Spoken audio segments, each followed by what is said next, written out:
Good evening, everyone.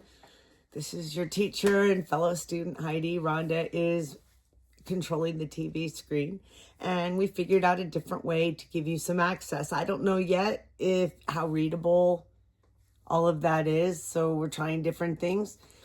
If it isn't, all of the things that we're showing you over here, how come it looks like it's backwards? We're going to have to learn about this completely. It looks backwards. Anyway, it's in the descriptions of the videos, so you'd be able to open it up and look at it for yourself too. This is our PodDoctorate program, and so you can see where we're working on governments and systems. And we've already worked quite a bit with the history and theories idea. We're now in the psychological, sociological, and we're working on some documents that I created and then Claude worked on as well. And we're going to discuss having to do with American icons and the American psyche. So moving to our next document for now. This is the original spreadsheet that I created. However, of course, it was flipped around so that you could read the left side, the headings. Anyway, what it is in the left column, there is an entire list of my brainstorming of American icons and even some looking into Google to find other American icons. And I came up with things like Uncle Sam and the Bald Eagle and Lady Justice and the U.S. Seal and Cowboys and Farmers and Mount Rushmore and the Tuskegee Airmen, Rosa Parks, and on and on and on that I came up with. And then I discussed what it was a symbol of and the origin story of that particular symbol, what people were involved with it, what's going on with that symbol today, and what else is related to it. And I was planning to do some kind of investigative depth. And of course, I still may. And you can see that in a lot of cells, there is either a reference or some document that I made. So every single cell has been thought about. Now, having said that, I am looking at the third document. I asked Claude to look at the symbols, make me a workable document that was more appealing to look at than the one that I had created, and to group the symbols together into some kind of meaningful groupings. And Claude did just that with national symbols, and you can see that there's a bunch with the discussion. Easier to read, but harder to see all in one place. So Claude's organization had some value. Of course, he literally did just what I asked him to do. And I had a different kind of organization that it just had really a different purpose to it. But moving down, then there are cultural icons. People in groups, military and war symbols, labor and industry, engineering and innovation, regional symbols, pledges, mottos, and ideals. So while that was interesting, I didn't personally feel like that added a whole big bunch to my understanding. Great document, though, for other people to read. Glad to have it. I wanted more. So moving on to the document we're going to focus on more. I asked a bunch of questions. I asked Claude literally what in Claude's, I hate to keep using air quotes, Claude's opinion, however not humble, what American symbols reveal about Americans. What is it that these things that we hold dear, that we're willing to fight over, that we have as part of our identity, what do they reveal about us? And so I wanted to talk about some of these ideas with Rhonda and by proxy with you. And later on with some of you, I hope, for the depth. Let's see what Claude had to say about us. Note, all of Claude's interpretations, such that they are not thinking in the same sense that human beings think, because we mix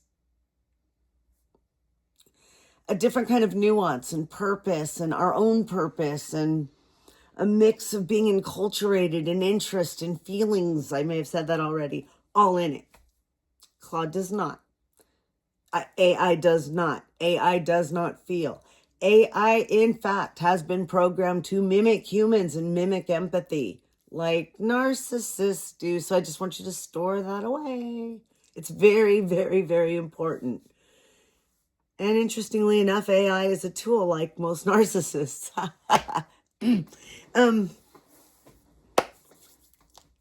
So, Claude points out, symbols are not neutral.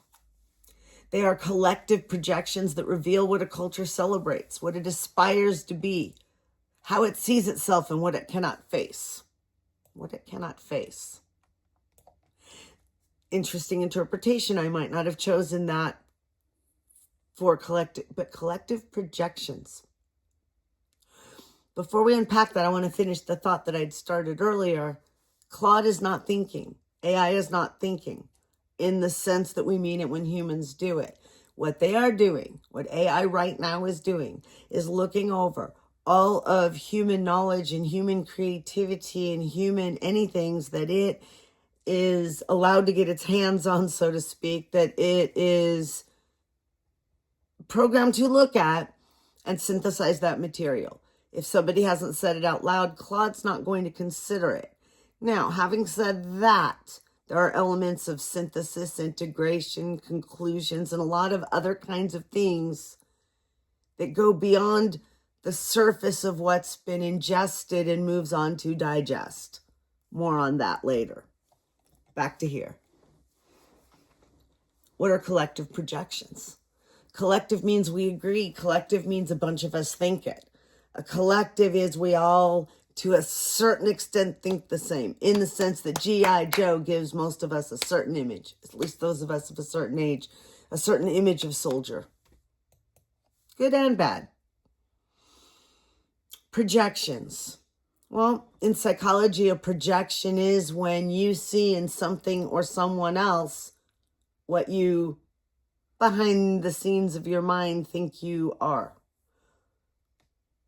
It's a way of taking something you're not so comfortable with, or that you feel vulnerable about, or that you don't feel you live up to, and placing it on a different object or a different person so that you remove yourself from it and don't have to have those icky feelings.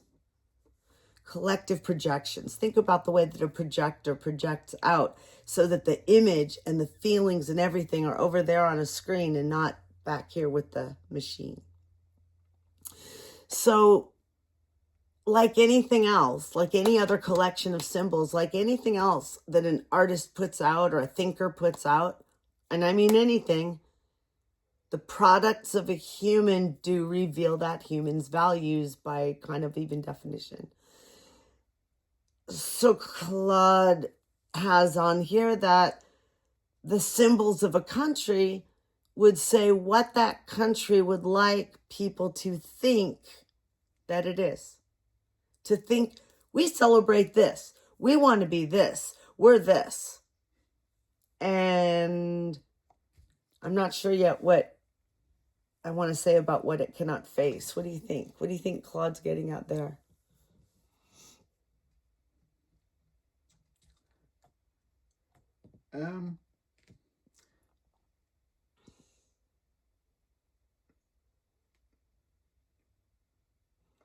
From what you're saying in the projection mechanism, those things that it can't face in itself are over there. So, like, we are afraid, therefore we project the G.I. Joe strength, for example. Mm-hmm. Okay. So this analysis examines which categories of American symbols tell us about the nation's psyche, values, and contradictions, much like we did with governments. So national symbols, the aspirational self, core values expressed. So here's what Claude thinks. Air quotes. Lady Liberty, the bald eagle, the Liberty Bell, and the Great Seal project an aspirational American identity built on abstract ideals, freedom, independence, justice, and unity. These are symbols of what America wants to be and not necessarily what it is. Can't disagree with any of that. No. They represent universal principles rather than specific people or events, allowing maximum projection of hope while minimizing accountability for failure to live up to those ideals. Yep. We value, this is what, again, Claude says, we value abstraction over specificity. We need external validation. We fetishize documents and objects. And you can read the document for more details, and we may come back to some of these to see if we think that that's true. So I'm good. The shadow side is pretty much what we already drew out. You know what it's like? It's like the Wizard of Oz. We feel small and vulnerable, and what we do is we project out that great, big, angry head. And we make people afraid. So then Claude goes on. Historic monuments, who gets carved in stone? Well, I had never thought of it like that before until Claude just said that. Or, until I read that. In stone, the permanence, the reverence, we talk about people being salt of the earth, so we're saying these people are of the earth. I don't know. I think that's strange. So core values expressed. Mount Rushmore, the Washington Monument, Lincoln Memorial, various war memorials reveal that we monumentalize power, particularly presidential and military power. We literally carve white male leaders into mountains and build temples to their memory. Think about how... Note the descriptors. It's not everybody that gets put in stone. Scale matters. We make them physically larger than life because we want to believe in great men who can transcend ordinary human limitations. Well, what this reveals. We crave strong man mythology. Well, we have a whole study on strong men coming up.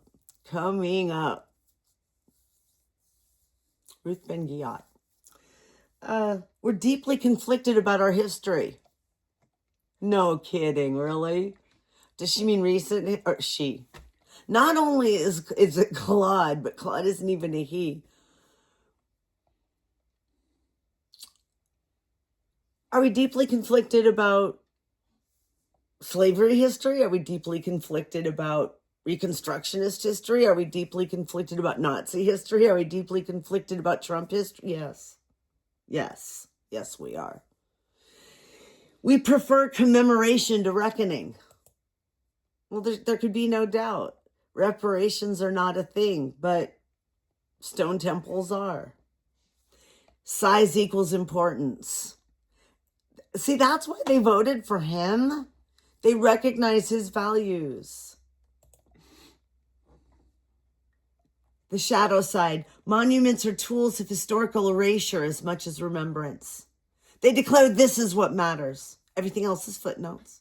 The choice is to carve 4 presidents into Lakota land rather than acknowledge the genocide that made that possible. Or the choice to do that is an active choice. Every monument to westward expansion is simultaneously a monument to indigenous dispossession. Columbus Day much? Thanksgiving much? Moving on.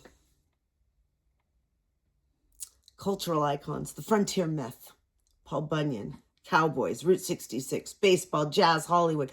These celebrate individualism, mobility, reinvention, and the frontier spirit. Cowboys embody rugged self-reliance. Jazz represents creative freedom and improvisation. Route 66 is the romance of movement and possibility. Hollywood sells transformation and stardom. These are myths of the self-made individual who could become anyone, go anywhere, do anything, i.e., the American. The modern. Not even just modern, because it goes all the way back, doesn't it? Yes. What this reveals. We worship mobility and rootlessness. We do. We lionize and heroize people. Hero worship people who are that way, but we also put down our peers if we see them being that way. Too mobile, too rootless. Mm-hmm. We mythologize masculinity and independence. Exactly. But that goes with like football. That goes with Paul Bunyan, everything. We think that yeah. We see masculinity as something to elevate, to make big, to help support, to be big, to keep big, because if you knock it down, what are we, right? We appropriate and commercialize culture. I'll read this little piece. Cowboys were Mexican vaqueros. Jazz was black creation that white musicians commercialized. Hollywood takes stories from everywhere. We celebrate innovation and creativity while often divorcing them from their origins, sanitizing them, and selling them back as, quote, American. And guess who makes all of the money? Yes, mostly rich white men. Rich white other people. Mediocre men. You know. We prefer myth to reality. Real cowboys were often black and Mexican, worked brutal hours for low pay, and weren't particularly romantic. The Hollywood version is what we celebrate. Paul Bunyan was an advertising creation. Rosie the Riveter was propaganda that didn't survive the war's end. We prefer the story to the truth. Again, that's why he was elected. The shadow side. The frontier myth requires forgetting that the land wasn't empty. Every cowboy story erases indigenous presence. Every pioneer narrative omits genocide.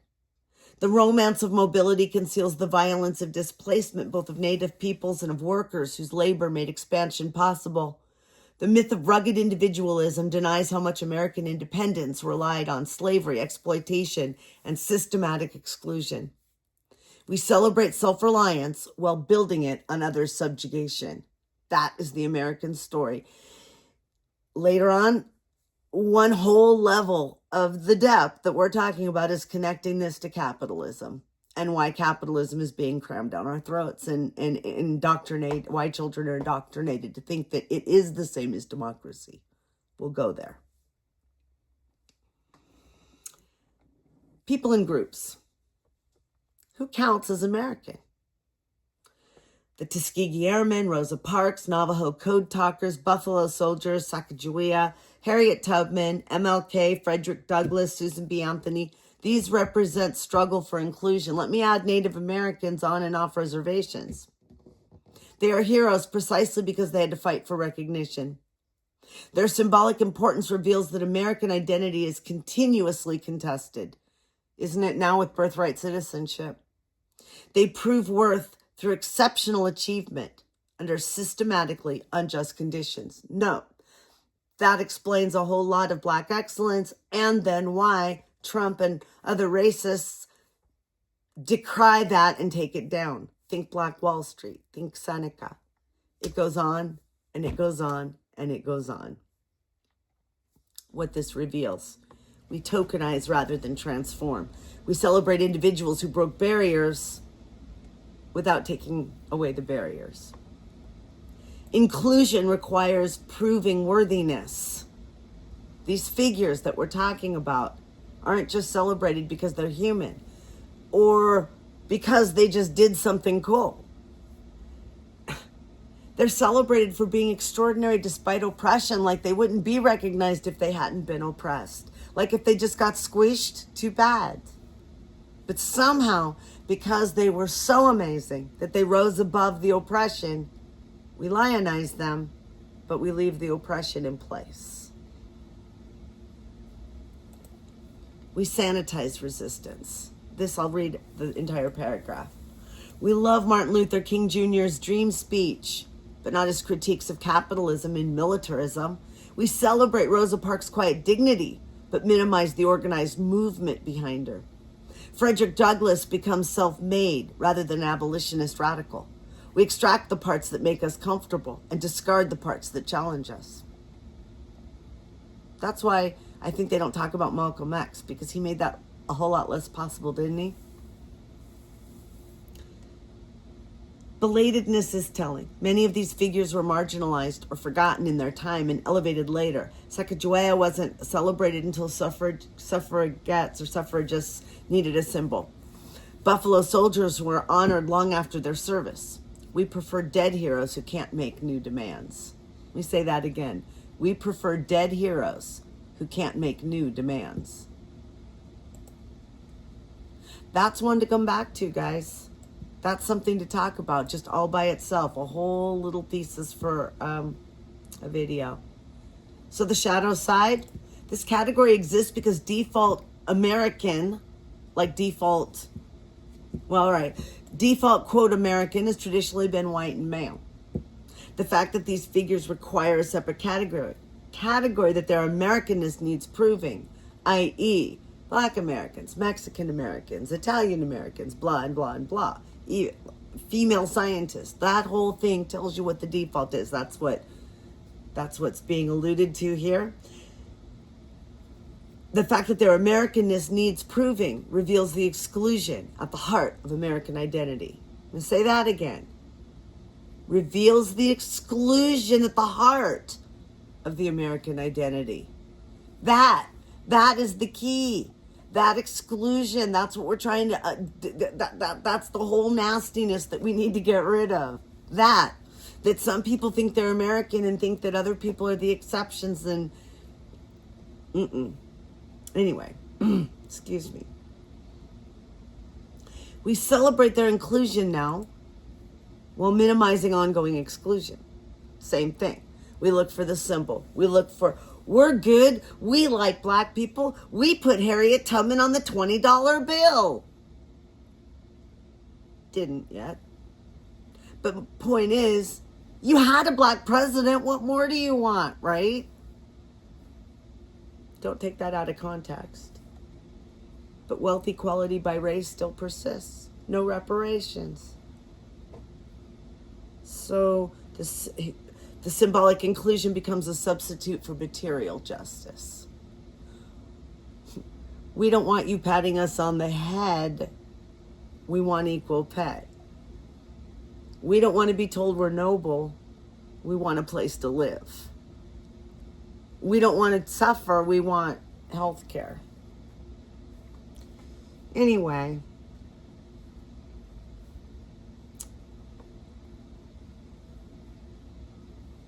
Moving on. Military and war, sanctified violence. We don't see ourselves as a violent society with our guns and our mass shootings and our big army and our nuclear weapons and our threats. If we're lucky, we can see Trump as being a violent person. But I think even for liberals, it's really hard to look at everything and decide we're a violent society, but we are. Core values expressed. World War II generals, Civil War leaders, the Tomb of the Unknown Soldier, Vietnam Veterans Memorial, the USS Arizona, Iwo Jima. We have more war memorials than almost any other category. We memorialize military leadership and sacrifice extensively. Let me reread that sentence. We memorialize military leadership and sacrifice extensively, because most of us do not sacrifice extensively. I think, they talk about the projection again. Mm-hmm. What if a lot of this is because most people won't go serve, and the guilt and the shame of not being able to defend everything, they put up the memorials to those that do? Mm-hmm. Yeah. I like that. War is presented as tragic but necessary, as the ultimate test of national character, as the forge of heroes. Military service is the highest civic virtue. But see, do we really believe that? Or the other thing is, do we say that so that young men strive to do that so that we have an army? Yeah, I think there's something to that. What this reveals, we're a military nation. War is the ultimate validator. We memorialize sacrifice but not victory. And leadership means military leadership. That's what makes a Pete Hegseth look better than some other civilian people, and it's wrong. All right, the shadow side. The military-industrial complex that Eisenhower warned about is now so normalized that we don't see it. We've been at war for most of the 21st century, yet war has no symbolic presence in daily life for most Americans. No draft, no rationing, no shared sacrifice. We outsource violence and memorialize it, but we don't reckon with it. Let me say that again. We outsource violence and memorialize it, but we don't reckon with it.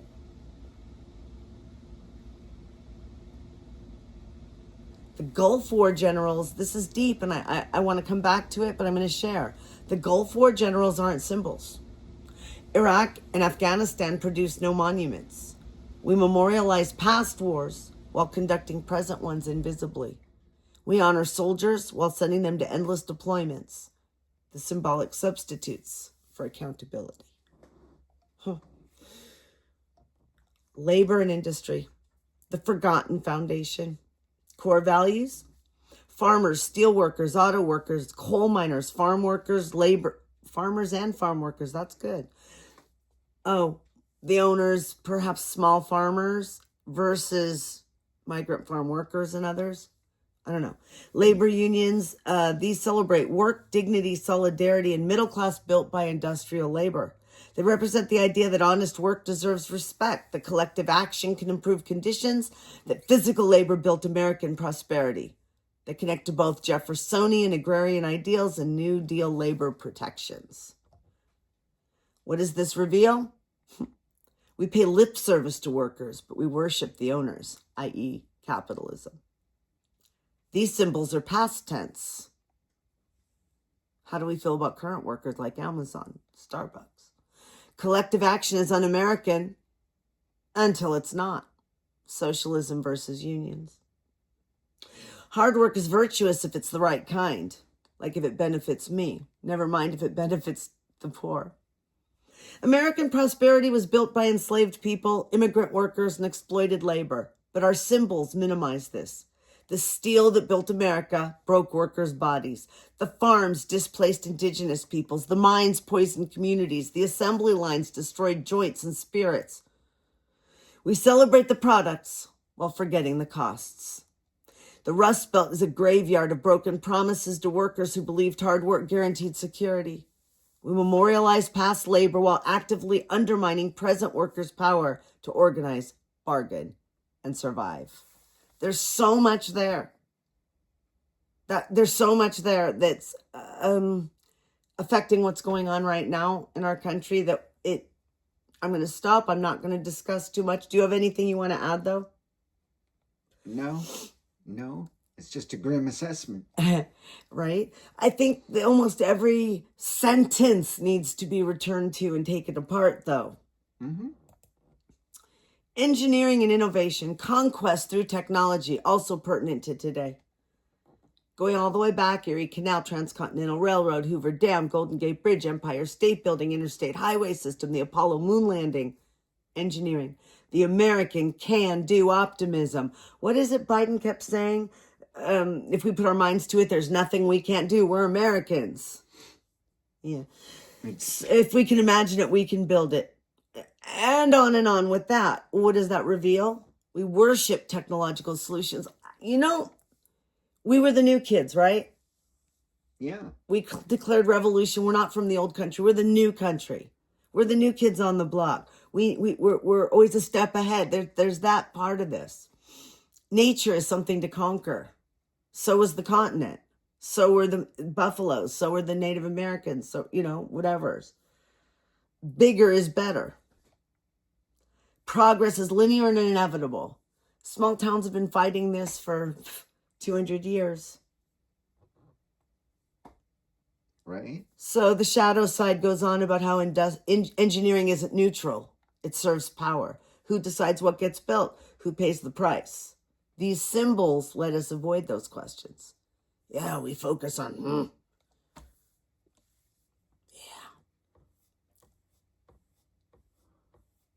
Okay.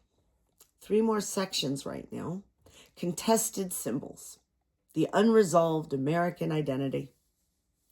The Confederate flag, KKK, the Red Scare, Manifest Destiny, even the Pledge of Allegiance. Let's go on, talk about Watergate to now and Fox News versus CNN versus independent media.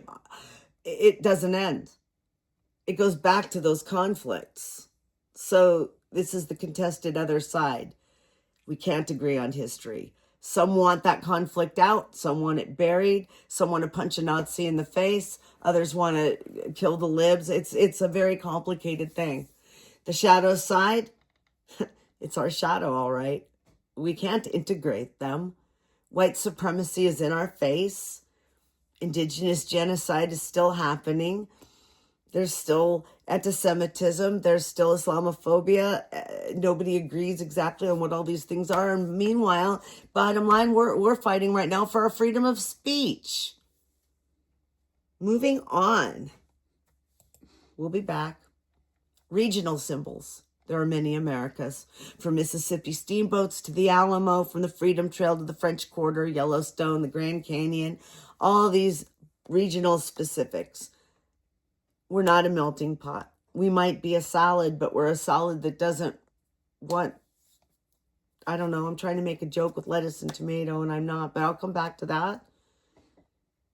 The salad doesn't want to let us. People don't want to let us. All right, no. I'm not going to do that anymore. Sorry. But the New England identity, the Western identity, the Southern identity, people want to keep that. Kind of like, in this case, like Europe has all the different countries that would like to keep their national identities. What does it reveal? American identity is multiple, not singular. We romanticize what we've left behind, which probably involves the old country as well as wherever we grew up. Place attachment is real but selective. Like, we celebrate national wonders and all of that, but we don't so much celebrate regional things that we don't even know about everything, I guess. Regional identity cherry picks is what Claude says. Worth coming back to when we talk about regions and states. Tourism makes symbols or symbols that get popular attract tourists, which then make tourist attractions. The shadow side. Regional symbols reveal the fiction of national unity, that we're not a coherent nation with shared values. We're regions with incompatible visions forced into political union. I need to say that again. The United States, we're regions with incompatible visions forced into political union. The regional symbols are the truth underneath the national mythology. Must be unpacked. Last basic section. Pledges, mottos, and ideals, what we tell ourselves. The Pledge of Allegiance. E pluribus unum. In God we trust, the American dream. These are the, I'm going to say kind of propaganda here, the explicit statements of what we claim to value. Unity from diversion, divine providence, opportunity, and progress through individual effort. These are the stories that we tell ourselves about ourselves. They're aspirational and prescriptive. Not what we are, but what we say we should be. So says Claude anyway. I don't know. I'm not sure about that. I, again, want to unpack that because I'm not sure that those things all should be stuck together. I don't. I think those things might be separate. So when we come back to that, we'll unpack it better. Claude feels this tells about Americans that we need constant reassurance. Unity is always in question. Religion and nation blur. The dream is individual, not collective. And we changed our motto to be more religious. No, some people changed our motto to try to force the country to seem more religious. But again, we'll unpack that. That's big. But the symbols reveal a gap between what we claim and what we do. And I'll go along with that. So, the synthesis. The end of this document. The American symbolic imagination. There are collective values. There are things that reveal our aspirations. Excuse me, where anyone can succeed through effort. Excuse me. Symbols reveal our self-image, that we see ourselves as pioneers and innovators. Again, I don't know. I think that in this situation, we see AI trying to summarize and trying to pull together things that don't pull together. I think that's a downside to AI. This need to tie up the loose ends when sometimes you need the loose ends to be loose ends, because if they were all tied up, we wouldn't be having some of this trouble. So I'm going to save some of this. I'm going to save it for when we can discuss, are these the conclusions that we should be making? Do we agree with this at all?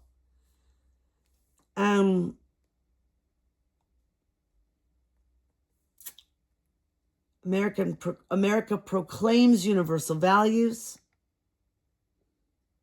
while systematically denying them to entire categories of people. Let me read, including what they said exactly. America proclaims universal values, liberty, equality, justice, while systematically denying them to entire categories of people. I can't argue with that. We symbolize inclusion while practicing exclusion. We celebrate democracy while undermining it with capitalism and racism.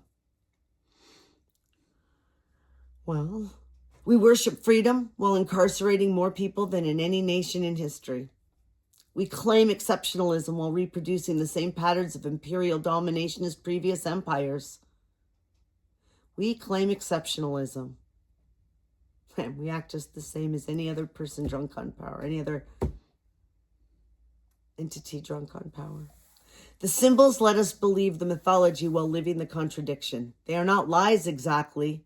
They are the stories we tell to avoid confronting what we actually do. Again, no lies detected. What the symbols reveal. According to Claude, who's very unsympathetic right now, American symbols reveal a nation that desperately wants to believe in its own mythology. We need the symbols because the reality doesn't match. In other words, cognitive dissonance. We fetishize freedom because we deny it. We worship strength because we fear weakness. We celebrate individualism because we can't imagine collective flourishing because we are poisoned against socialism. Ding, ding, ding. We memorialize past struggles because we can't face present ones, like bombing unarmed people clinging onto the boat wreckage we caused. Mm-hmm. We build monuments because we can't build justice. Ooh, that's a good quote. Claude. We build monuments because we can't build justice. We pledge allegiance because we doubt loyalty. Well, Claude's warming up to his subject here. Right. We proclaim dreams because we can't achieve them. Well, see, again, we're going to have to go over some of that. Claude was doing great and got way ahead of himself, really excited, like manic. And I'm like, why though? You're not a human.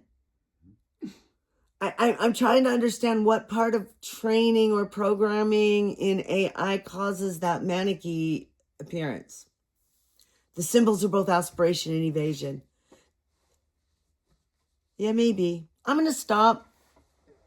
And again, you can read it for yourself, of course, but I'm going to stop because I'm not reading it to you like I think it's all correct exactly. And so the parts I agree with, I shared, and the parts that I think I want to think more about, well, wait.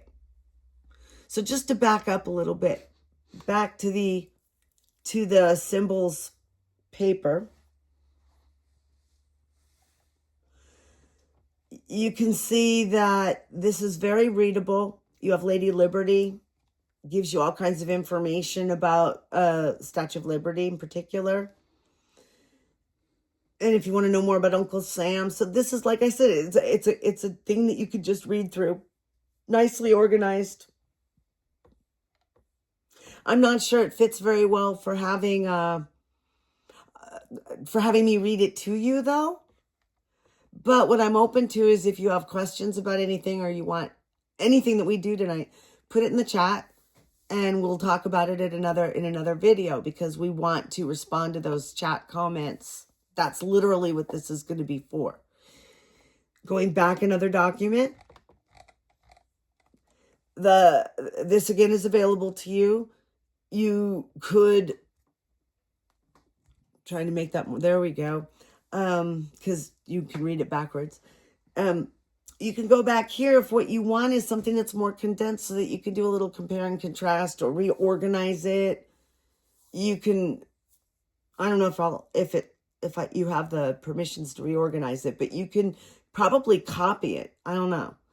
And look at the different things or research if that's what you're into doing.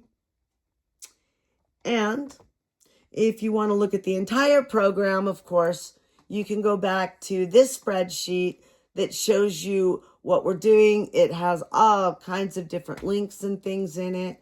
Feel free to look around. Feel free to learn something. Feel free to tell me what you think.